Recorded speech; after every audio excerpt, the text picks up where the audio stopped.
What's going on, guys? Welcome to another episode of review for Attack on Titan, the final season. This is episode 10. With me, as always, I have Bluespit. So we get the episode kind of flips back and forth between the present day and, of course, like another flashback of what happened 2 years prior to the events of the attack on Marley. So I guess like 2 years prior, so we see the what was it that Asian ambassador, I think her name is Hizuru Azumabito from Hizuru. What was it? Yeah, from Hizuru, which is basically like, you know, that fictional world's version of Japan.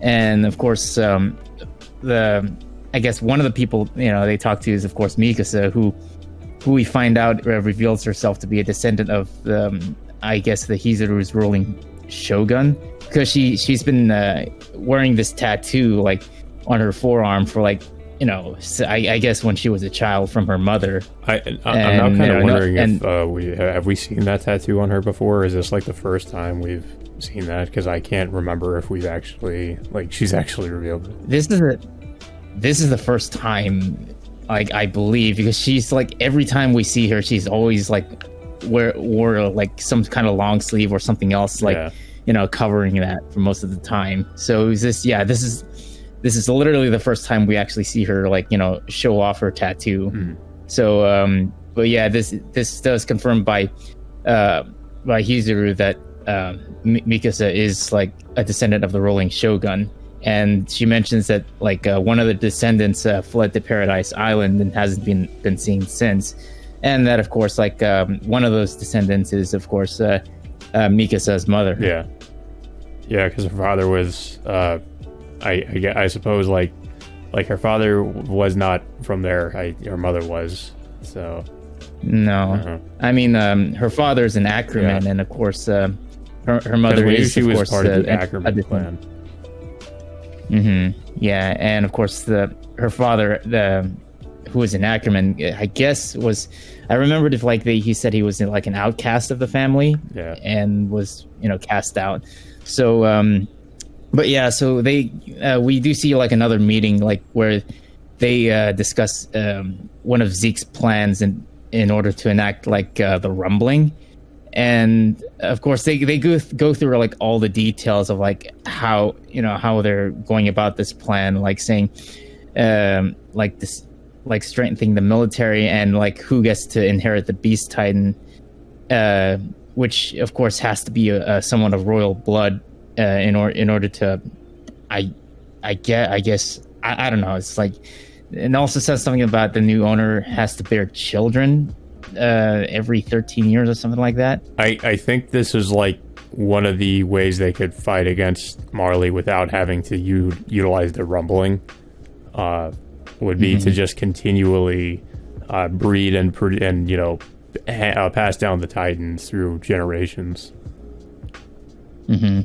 Yeah, and of course, Historia initially agrees to this plan to become the next Beast Titan, but Eren, of course, strongly disagrees with that idea, and he says that there has to be some other way to, you know, to get around this. And of course, we don't find out, like, you know, what the what other ideas he came up with, but apparently, like, of course, as we know, in the end, he decided to attack Marley to inherit the Warhammer Titan. Yeah, which it's really like this episode seems to really explore like they kind of did, you know, even Eren tried to think of alternate, like, other ways in which they could, you know, deal with Marley without having to, you know, really go to war or utilize the rumbling, I guess.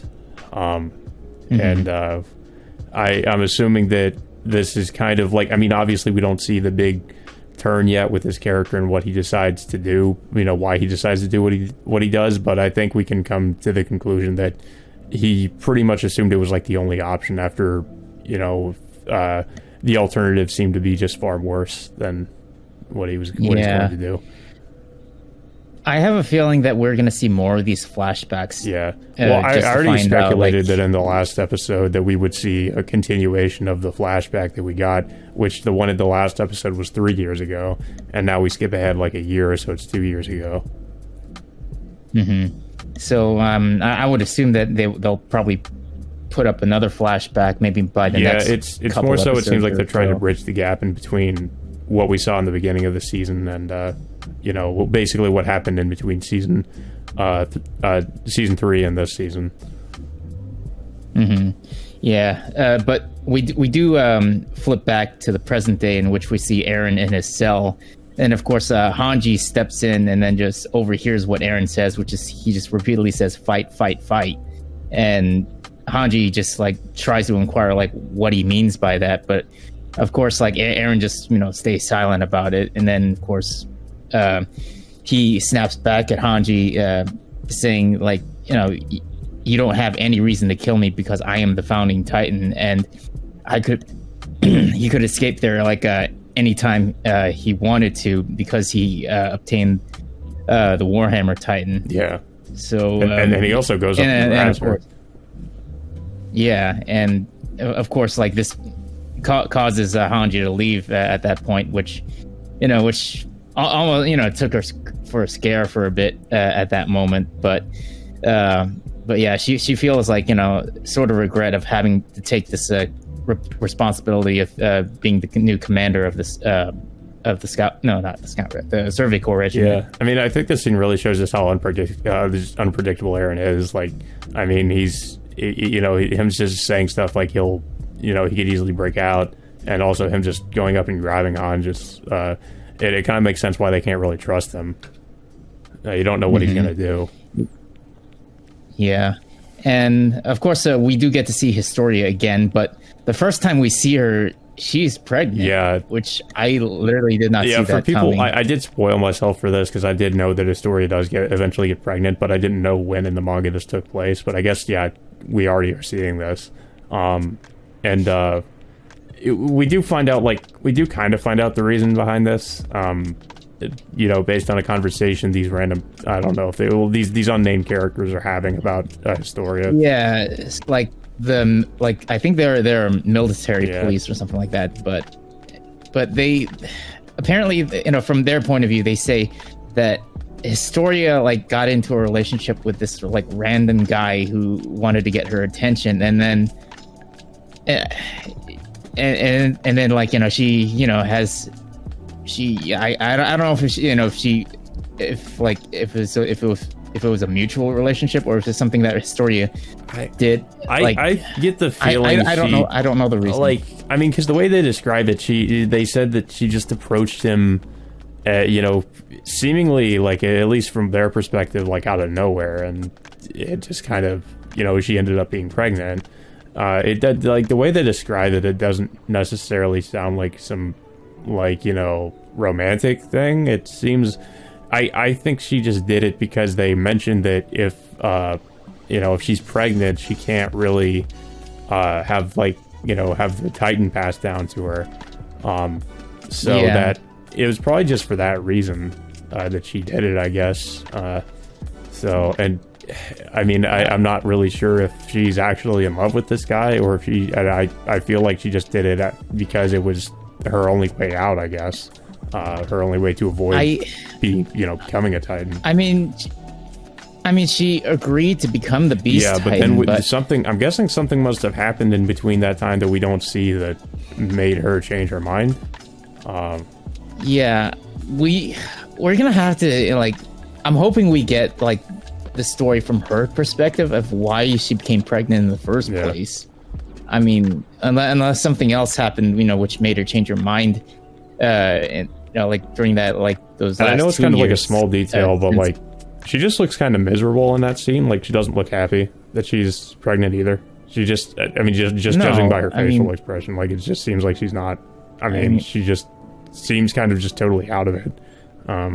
So there had to have been something. There has to have been something that happened in between that time that kind of made her that way. Yeah, I mean, it's hard for me to believe that like she just like she just has this relationship with just some random dude. Yeah, we don't know, and then suddenly she just decides to become pregnant during the last year, which is technically like this is Zeke's last year to become the Beast Titan, and this could have been the point where she could have obtained the Beast Titan, but now she can't because she's pregnant now. Yeah. So it's So now like they're gonna have to find someone else to take over the Beast Titan, whoever that's going to be. But yeah, we do get to see like another flashback of like with Eren and the others like working on a railroad, and I couldn't help but notice that Mikasa's carrying like a shit ton of like metal girders all by herself. Assuming if she was carrying them all by herself. Yeah, but it's like, they were all working on this railroad because of course they can pretty much explore outside the wall without any Titans attacking them. So but yeah, and then of course Hanji and Levi show up, and then of course it's funny that Levi is pointing out how much taller everyone else looks compared to him. Yeah, right, I think now, Levi is supposed to be pretty short. Yeah, because he didn't really have a really nurtured life from his childhood. I mean, if we remember, like he was like half starving during his childhood. Yeah, I guess it's just due to malnourishment. But of course, like on their way back, Eren and the others discussed like who is gonna inherit Eren's attack Titan or founding Titan abilities, because he only has like 3 years left, and of course, like Mikasa, doesn't hesitate to make herself the candidate, but of course, like everyone else just chimes in, like saying, just telling their reasons of why they should be the Titan. There's like there's Jean, who wants to be wants to inherit it, and then Connie, and then of course Sasha in the end. But of course Eren decides that none of them should inherit his Titan's abilities, because he believes that all of them should have like long lives after he's gone. Yeah, I mean, it was and I mean, like, it was just kind of a scene that shows, I guess, just how much, at least at that time, they really cared about each other, and just further emphasizing how much things seem to have changed after the time skip. Yeah, which gets us into the next scene, in which we see like everyone else once again, this time Armin, into the discussion.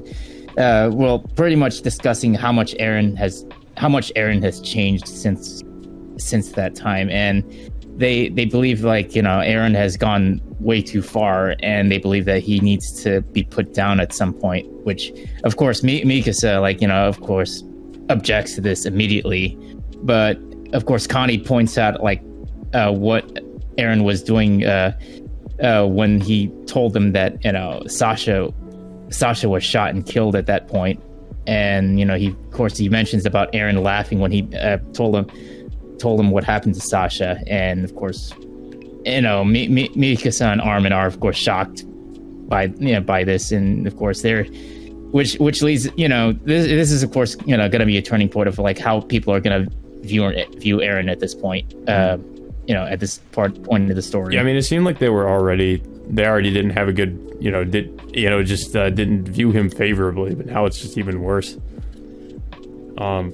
Yeah, I mean definitely Connie doesn't seem to, obviously doesn't seem to appreciate, the way he dealt with Sasha's death.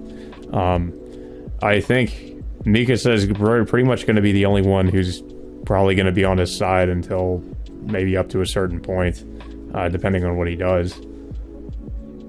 Yeah, I mean, we'll have to see. I mean, it's a nice like 180 transition between like the flashback scene and then of course this scene about like how they currently view Eren as he is right now, and then of course like the final scene we see in this episode. Also, I should point out they mentioned about the Titan serum, because they were about they did have that other conversation about inheriting the attack Titan, and then they consider like I guess the other options they have about potentially becoming a Titan or something like that. They now have all this Titan serum, and I guess they consider the possibility of maybe talking with Zeke, I guess. I don't know where that's going to go. Like, I mean, because we do see Zeke as like one of the last scenes as well. So I'm wondering if, I'm guessing at least maybe in the next episode after this, Zeke might play a part. Yeah, it's possible, but I mean, unless they're suggesting they have Zeke inherit Eren's Titan abilities, which I find it impossible, seeing as like Zeke only has like 1 year less than 1 year to live. And then like, of course, even with Eren like inheriting the Warhammer Titan, like he still only has like less than, I say, how much time does he have left? Like maybe I think it's about the same as Zeke, maybe less but than I could be wrong. I think he only has a couple years left at most. Yeah, but yeah, I mean, overall, this was a good episode. Like, it's pretty much another like another exposition episode exploring like what happened during like the 4-year time skip. Yeah, and of course, like the huge transition of what Eren has become since those events. Yeah, it's definitely interesting to see. Just, I mean, these flashback scenes really emphasize just how much has really changed about the characters and, mostly just the characters and how they specifically like how they view Eren. I think what stands out the most, obviously, is what happened to Historia, and now, of course, how all of everybody who seemed to be willing to really pretty much, I would say, probably die for Eren or inherit his Titan. They all wanted to inherit his Titan, but now it's like I don't think they really see it the same way now. So it's kind of like that's definitely changed.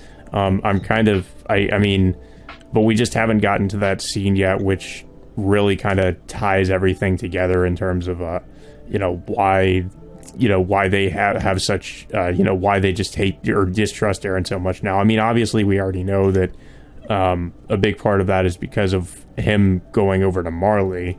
But I feel like there has to be more to it.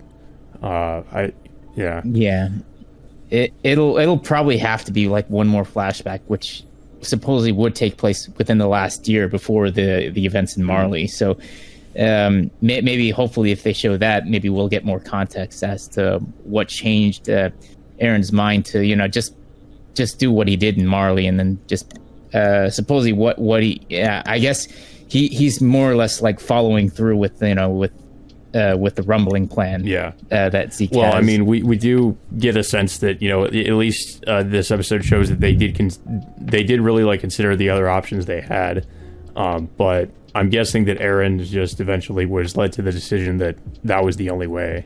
But yeah, and it seems like in regards to like the preview for the next episode, it's going to be focusing on Falco and Gabi, and somehow they're going to escape. And I guess they might find refuge with some Eldians or something, because it's that they mention how I think that looks like Sasha's family from what I saw. Shit. That would be really interesting if that's the case. That is going to be incredibly awkward if they find out. You might be right though. That might actually, I mean, if that would be pretty fitting actually, considering what obviously what Gabi's done. Because it says like they mentioned how Gabi's is going to have to like consider the way she views the Eldians as devils and all that, or at least the people living in Paradise Island as devils. So maybe like Gabi or Sasha's family might have been kind to her, and maybe we'll actually see Gabi feel some regret or some guilt over what she's done. But it's hard to say because Gabi's bloodlust is just so much that she's consumed by her, wanting to get revenge on Eren. Like, I'm not sure if that's going to cloud any of her judgments at all. Yeah, I mean, but of course, maybe her meeting with Sasha's family might give her some sympathy towards some of the Eldians. Like, yeah, well, I mean, obviously she has sympathy for the Eldians that are living within Marley, but when it comes to the people that live in Paradise, she has no sympathy for them and thinks they're all devils and that they should all die. So yeah, but I assume like her meeting with Sasha's family might end up changing her perspective a bit. But but like I said, but in terms of her, how she views Eren, that's obviously not going to change. So I wonder if like part of the next episode will be focusing on that, and then maybe we'll get another flashback, because like we've been saying, I feel like we need something that actually ties everything together. Like I'm hoping we get that in the next episode.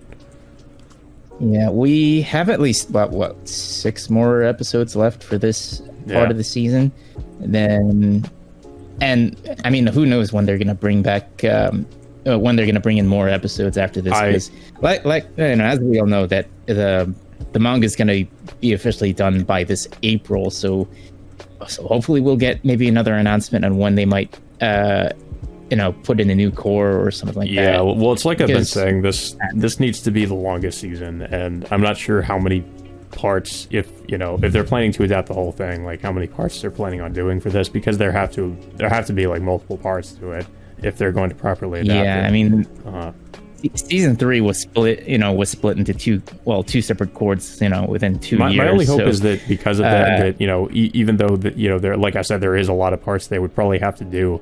I hope they don't rush it out, like kind of like how it seemed they handled this season in particular. It definitely was rushed, and they, the production on it was, and that's a lot of the reason for, definitely the heavy use of CG.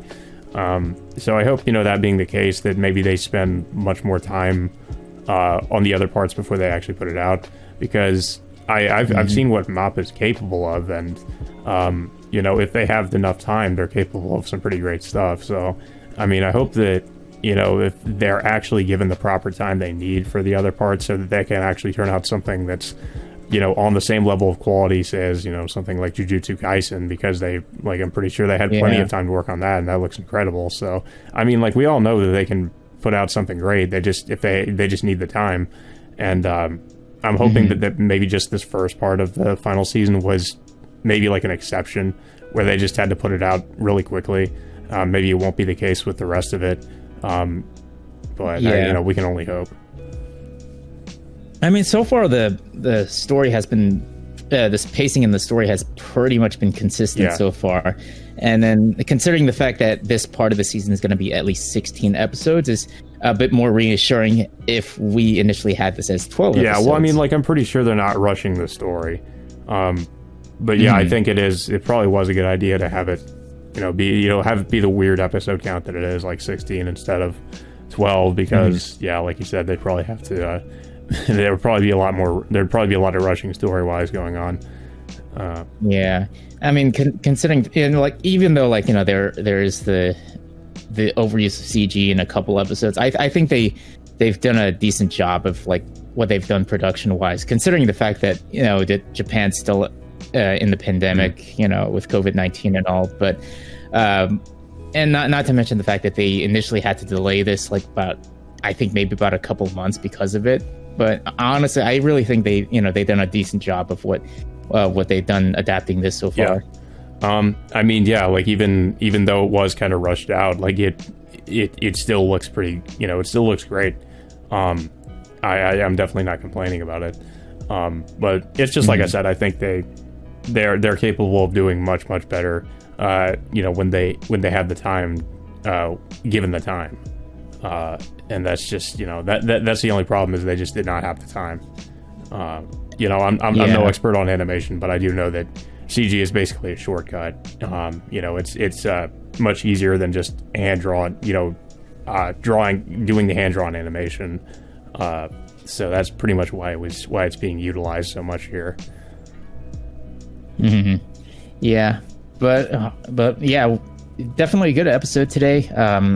It does definitely bring in a little bit more context of what happened prior to the events of what happened in Marley. But hopefully we'll get a little bit more into this. Maybe at least I would assume one more flashback will show us as to what happened, because I'm curious of I need to know more details about why Historia got pregnant in the first place. I mean, I'm not sure if they'll go more into that in the next episode, but I mean, I do hope that they go in more so into why we see such a shift in character for Eren, and everybody around around him having a very different opinion of him. Yeah, but based on the the preview we just got by the end of the episode, it looks like we will get a little bit more with Falco and Gabby, because we haven't seen them for at least a couple episodes, and of course it's kind of necessary that we see them again, and of course develop Gabby's character a little bit and how she views Eldians in particular in Paradise Island. I suppose Falco and Gabby might try to escape. I mean, good luck with that. They're stuck on an island, so the only thing that I could assume is what they would try to do is maybe stow away on a ship or something. But yeah, I guess we'll just have to see.